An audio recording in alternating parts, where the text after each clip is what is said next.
Your 401k could be your biggest asset for retirement, but if you don't know what to do with it when you retire, you could be leaving a lot of money on the table. Let's talk about it. When you're looking at this, there's a few key variables and decisions that it comes down to. I'm going to walk you through each of those decision points so you can understand what's best for you. For starters, there's three main options that you're going to have for your 401k when leaving your company for retirement. Provided that your company allows it, the first option is you could just leave your 401k right where it is. Option number two is you can take a full cash distribution. But if you're in pre-tax options, that'll mean that all of your balance will be subject to income tax when you do that. You can do a tax-free rollover to an IRA, moving from the employer-sponsored plan to an individual retirement account. You could also go into a Roth IRA and move into an after-tax retirement account that's for individuals, but again, you'll pay income tax to do that. Now, when looking at these three options, keeping it in the employer's plan, doing a cash-out distribution, or a tax-free rollover, what are the key factors to consider to make sure you make the best choice for you? The first question is cost. Now, things have gotten a lot better recently, but previously 401ks were a very expensive option. You don't always see these fees on your statement or when you log in, but there's administrative fees, bookkeeping fees, internal fund costs, and when you add those up, they can really stack up to be a lot. Today, some smaller plans can even add up to 2 to 2.5% of your total portfolio value each year. Thankfully, across the board, generally costs have gone down. But the first question still remains is, what is it going to cost you to keep your funds in that previous 401k? The trouble is, this may not always be transparent. You're going to want to look at the actual plan documents or potentially talk to someone in HR to get the all-in costs. This will include internal fund costs, record-keeping fees, administrative fees, and advisory fees. Now, you compare that to the cost of a tax-free rollover to a traditional IRA.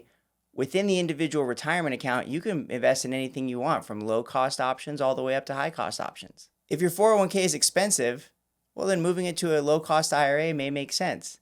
If your 401k has very inexpensive options, it may be okay to leave it there. The second factor is control. Even if a 401k has less cost, it still doesn't mean that it's the best option for you. Some 401k plans make simple actions like Roth conversions, rebalancing, and withdrawals a rather difficult process by requiring you to complete a form or potentially even limiting you in these actions each year. We found that the harder something is, the less likely it is that you'll actually do it. If the account maintenance is clunky, you're less likely to rebalance and take strategic action. With an IRA, at most custodians, you typically have a lot more flexibility to do those things you need to do, like rebalance and take withdrawals. Finally, when you're thinking about control, you need to think about your heirs. Occasionally, depending on the plan documents, in a 401k employer-sponsored plan, your spouse may not have the same spousal continuation options that they would if you had it in an individual retirement account. In other words, the IRS says that with an individual retirement account,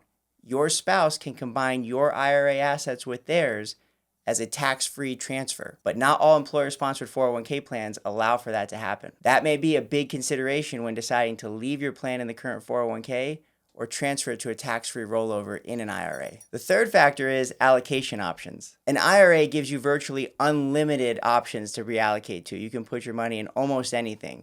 But a 401k plan is going to be limited to the funds that the plan offers, which may be as few as 10. Now, that's not always a bad thing. Fewer choices can reduce you being overwhelmed. And often those options may be good and low cost. But an IRA, you have total flexibility.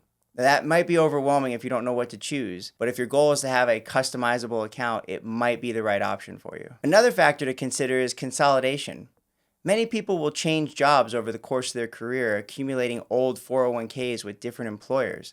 Sometimes they may get as many as 2 or 3 or even 5 accounts. Now, this may make it harder to track your balances and even figure out how you're going to take your retirement income. So consolidating into an IRA or even your current employer's plan, if they allow for it, may simplify the process. It certainly avoids overlap and how to keep track of the balances, and even potentially how you're going to do your Roth conversions. Ease of use is closely tied to control. Some 401ks are better than others, but virtually none of them are as easy to use as just an IRA. With IRAs, things like rebalancing, changing your beneficiaries, or taking withdrawals are almost always much easier, when 401k providers generally make them a little bit more difficult. And finally, it comes down to coordination.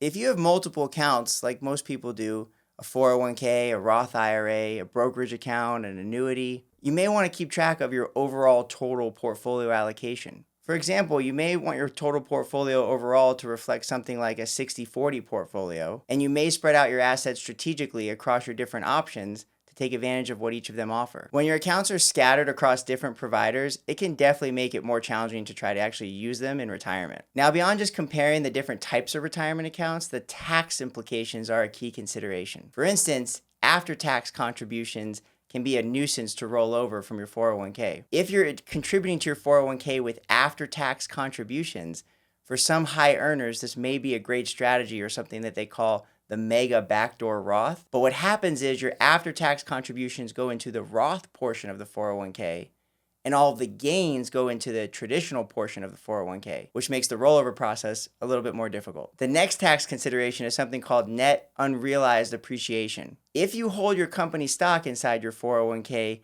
you may benefit from some potentially special tax treatment. When you leave your employment and begin retirement, instead of rolling it over into a traditional IRA, you could roll it over into a brokerage account. And what that'll look like is the basis will be taxed as ordinary income, but the gains, depending on how long you've held them, will be taxed as long-term capital gains, which could potentially be a huge benefit. And finally, there's a penalty-free distribution if you retire after age 55, but before age 59 and a half. The IRS will actually allow you to take penalty-free withdrawals from your 401k, whereas if you were to roll that over to an IRA, you'd have a 10% penalty before age 59 and a half. So if you plan to retire early, leaving some funds in your current 401k plan may be a pretty smart move. So these wrap up all the comparisons and different considerations that you may want to think about with your 401k when you enter retirement. Now, speaking of 401ks and the importance of saving for retirement, it's also really important to know the 4 good reasons why you should consider claiming Social Security at age 62. Be sure to check out that video here where I break it down in detail for you. Once again, I'm Daniel Rondberg, and if you're interested in seeing how we help our clients to prepare for retirement, head on over to www.nationsfirstfin.com.